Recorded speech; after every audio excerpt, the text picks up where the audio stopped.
going on? It's Chalk here, and you're watching Toon Weekly episode 5. It's all happened since Toon Weekly episode 4. Newcastle United made their second move of the season. We've signed French centre-back Florian Rezon from Eibar. Agreed to be worth around £8.7 million, signed on a 5-year contract. Rafa Benitez said he's absolutely delighted with the signing, and he's happy to join Newcastle United Football Club. I've done a separate video on him, so I'll leave a link down below so you can have a look on that. And it promises to be a good watch. And in this weekly roundup, there's been more club news and what there's actually been players coming in and players leaving the club. And so I'm going to touch upon the news now. So Newcastle United have entered the Checkatrade Trophy. So what is the Checkatrade Trophy? So the Checkatrade Trophy was the old Johnson's Paint Trophy, where the League 1 and League 2 clubs would compete against each other for a route to Wembley and a major cup for them. Because obviously it's harder for them to try and get in the later rounds of the Capital One Cup and obviously the FA Cup. I know the likes of Bradford have done that in the past, but it gives a name for them, and a few of their players to make a name for themselves. And as of the 2016-2017 season, that was later rebranded to the Checkatrade Trophy, and it came with loads of controversy because the FA announced that Grade A academies from the Premier League and the Championship would also be joining up with the League 1 and League 2 clubs. So obviously say Newcastle United's academy will be playing against the League 1 or League 2 club. And obviously attendance has dropped. Fans weren't happy about it. Fans were boycotting the games, and obviously that showed in the attendances. Obviously Newcastle didn't play in the Checkatrade Trophy last season because of the Championship. We had a lot of players out on loan. So obviously that's the reason why we didn't opt into the tournament last season. But this season we're now playing in it. And in my opinion, I think it's a good idea for Newcastle to join this. Obviously it gives fringe players a chance of if joining the tournament, getting first team competitive football, playing against good opposition from League 1, League 2. You're talking the likes of Peterborough, Blackburn, Rotherham, teams that went down last season, Portsmouth, Grimsby, just to give you a few big names. Obviously, there's a few players from the under-23s that are trying to break into the first team as well, and it gives them competitive football. I mean, they're not going to learn much from playing against other under-23 teams, but again, obviously, attendances at St James's Park, that's debatable. Away from home, that's the same. I reckon at St James's Park we might get 1,000 fans, a couple of thousand fans that would probably normally get on under 23 games, but again we might get more being a competitive League 1, League 2 club. Again, away from home we might get a couple of 100, 200, 300 if you're lucky, and it is what it is. And I think for us it's good. It's a major trophy for it to compete in. Obviously more games for us at St James's Park and away from home, and again you can see most of our young stars in action. And again, it's a route to Wembley. I mean, if we got to Wembley, would you not go to Wembley? I mean, I would, personally, So a route to Wembley can't be a bad thing. Obviously, yes, we're going there in the cup, but I'd rather go there in a major cup competition. Yes, it's not one of the bigger cup competitions, but again, it is what it is, and it gives the players the youngins a chance to shine as well. So what are your thoughts on it? Leave your links, comments down below on that one.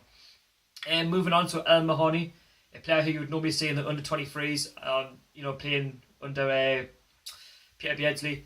He's gone out to help out the Grenfell disaster, that happened a couple of weeks ago where the flat went down. There was a big massive fire and it lost, for me it was a lot of families lost young ones, older people, and a lot of people lost their lives in that disaster. And my thoughts and prayers go out to them, and it must be an absolute tragedy. And the things that have been going on in the North East lately, and not just the North East but in the UK in general, it's sad to see, and the Manchester, disaster as well, and it's not on. But it's nice to know that like El Mahoney's going out, to give food and drink to those, who are affected, and there's a lot of pieces to be picked up. Obviously, there's a lot to be investigated and stuff like that. But it's nice to know that the likes of El Mahoney, not just El Mahoney, but Raheem Sterling from from Manchester City, and Hector Bellerin from Arsenal, and many other celebrities, donating money, to help out those affected. I mean, I would do the same. If it was my friends or family, I would do my best to support them. Even though I don't earn a lot of money, and yous might not do the same, but again,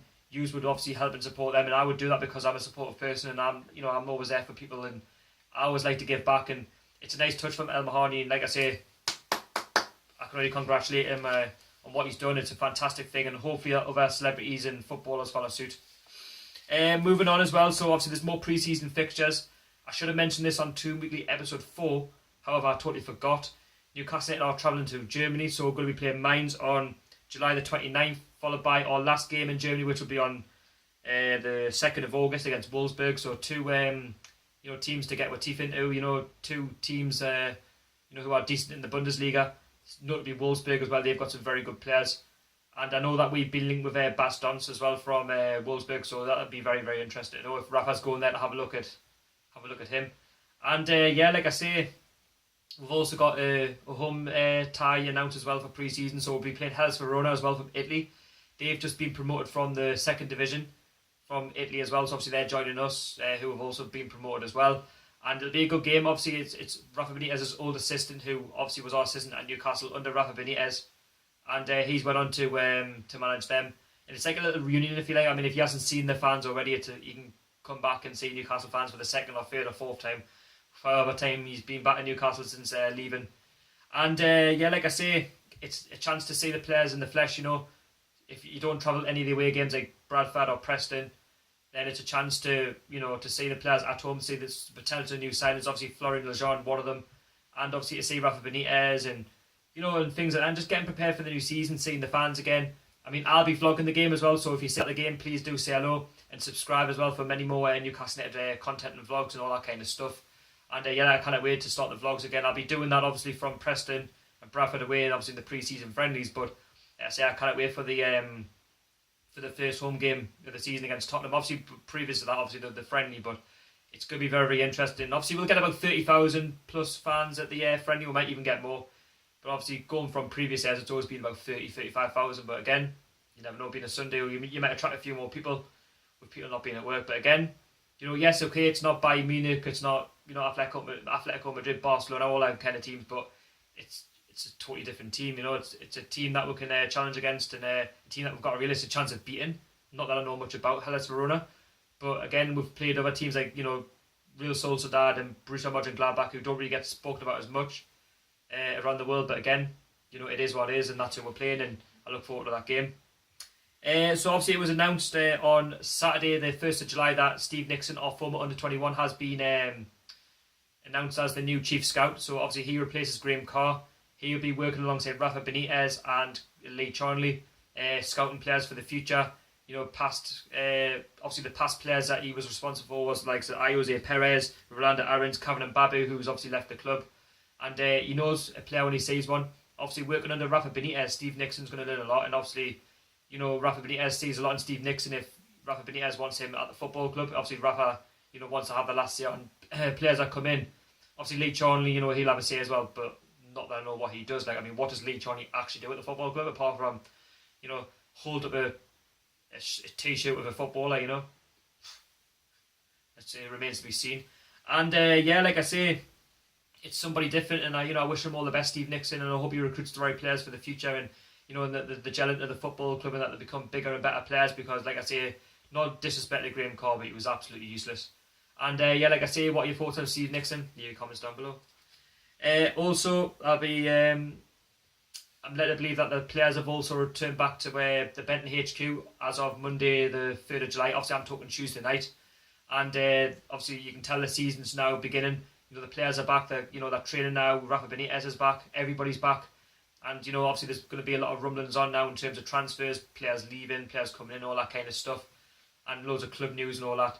And you can tell the football season's just about to begin. It's just around the corner. And, there's been a lot of players such as Aflash Lazar, Perez, and a few others like tweeting and posting pictures of themselves arriving into Benton HQ. And obviously a few of the lads on Twitter have been posting selfies of them being on holiday, and all that kind of stuff. So again, everybody's back as of the 3rd of July. They're all in training now, training hard for the new season. And from what I've seen yesterday on videos and clips and things like that, the players look really, really happy. So that can only be a good thing. And yeah, I'm just going to move my paper around now. So obviously, I'm going to talk about players coming in and players leaving the club. So obviously, no players have left the club. But in terms of players coming in, obviously, about Florian Lejeune. He's just joined today from Eibar, the Spanish league. He's just joined Newcastle United on a 5-year contract worth to be in the region of £8.7 million, and that will obviously increase in terms of how many appearances he makes and all that kind of stuff on top. And yeah, like I say, he's a big centre back. He's very good in the air. He's very good with both feet, left and right, and he's very good at doing all the dirty work as well. And that's the sort of centre back we need, and hopefully he can boss it in the Premier League next season. Obviously, it depends on who he's going to be lined up against, because obviously we might sign another centre back yet, or he might be Lascelles, or might be Mbemba, someone like that. And yeah, like I say, what are your thoughts on the new signing? You know, leave your comments down below. Rafa Benitez said he's happy to be here, so you know, things are moving in the right direction, and hopefully that's the second of many signings for next season. Obviously, it was announced on, I think it was Wednesday or Thursday last week, that a young lad called Tyreek Bartlett has joined Newcastle United on a 3-year contract. He's a young 17-year-old striker, and he's definitely one for the future. He wasn't scouted by Steve Nixon, but I'm sure he might have had a look at him. And he's going to be obviously managed under Peter Beardsley's managership, and you know, you learn a lot from Peter Beardsley. You know, Peter Beardsley's a legend, and you know, he can coach players in the right way. And Peter Beardsley knows a good player when he sees one, and he's known for bringing through good players into the first team picture. And like I say, you know, he's definitely one for the future, and let's see where he goes from there. Young lad, you know, it's nice to know that we're signing young players, you know, of the future, and hopefully you can blend into the potential again into the first team and see what he does, you know, at the moment in the under 23s, and hopefully he learns a lot from that. So that's Tyreek Bartlett, obviously 17-year-old, and yeah, he joins Newcastle United on a 3-year contract. Joe Hart also been linked with a football club. This was linked over the weekend. Obviously, he's not playing first team football at the moment. He did have a loan deal at Torino. Obviously, he's just come back. He's back at Manchester City. Pep Guardiola has taken him to the pre-season tour, but he hasn't been guaranteed any first team football on that tour. But again, you know, he's England's number one. You know, yes, he had a few blunders at Manchester City. Pep Guardiola didn't fancy him when he first got the managerial job, and obviously, you know, he had a lot of games at Torino and that hasn't done him any world of good. Going back to Man City, it's still the same situation. Personally, I would have him at Newcastle. Yes, if wages would be an issue. You know, if he can go on loan at Newcastle next season, we pay half the wages, Man City pay half the wages, I'd be happy with that. He needs first team football. You know, he's still a good goalkeeper. Yes, okay, he has had a few blunders, but you've got to question the England defence. I mean, when has England's defence ever been good?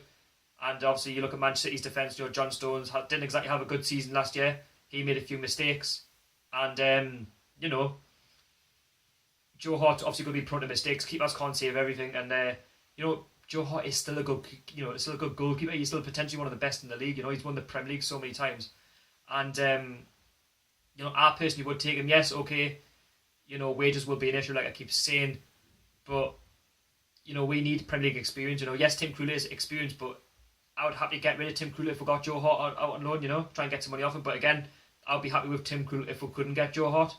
What are your thoughts on Joe Hart? Would you bring him to the football club, or would you snub him? And would you, you know, keep the keepers that we've already got, like the likes of Tim Krul, Rob Elliott, Darlow, you know, Woodman? Leave comments down below and let us know. And obviously Tammy Abraham as well. He's been linked with the likes of Swansea City. I know, so there's a bit of a tussle. You know, is he going to sign for us? Is he going to sign for Swansea? This one needs to kind of hurry up because obviously Paul Clement, the current Swansea manager, he's with under 21 players before. He was the current assistant boss at Real Madrid. Obviously, he's worked with the Real Madrid under 21s. He's brought in some of the best players through at Real Madrid. And obviously I can see why he would go to Swansea. That totally makes sense. But again, if he was to go to Newcastle or Swansea, they've got to guarantee him first team football. I mean, he absolutely bossed the Championship last year. You know, he's got full of potential. You know, he's full of quality. And like I say, you know, if he doesn't want to sign for Newcastle, let's just move on and go for somebody else. I mean, we haven't got any airtime to waste, and let's just move on and go for somebody else. You know, who really wants to sign for the football club.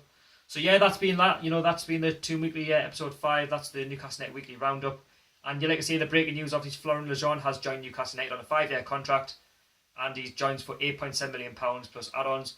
Obviously Steve Nixon has been appointed the new head of recruitment, replacing Graham Carr.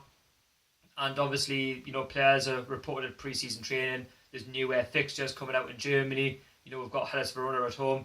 And obviously the young lad Tyreek Bartlett has also signed for Newcastle United Football Club as well. So like I say, if you enjoy the weekly episodes of Toon Weekly, please don't forget to like and subscribe to Newcastle United One Club One City. Please get your questions in as well. I didn't get many in this time round, obviously, because a lot of them were repeats, so I didn't do it this time round. Your thoughts are all valuable as well, and you know, everything that you say will always be taken on board. And like I say, thank you very much for watching. And yeah, like I say, questions are also important.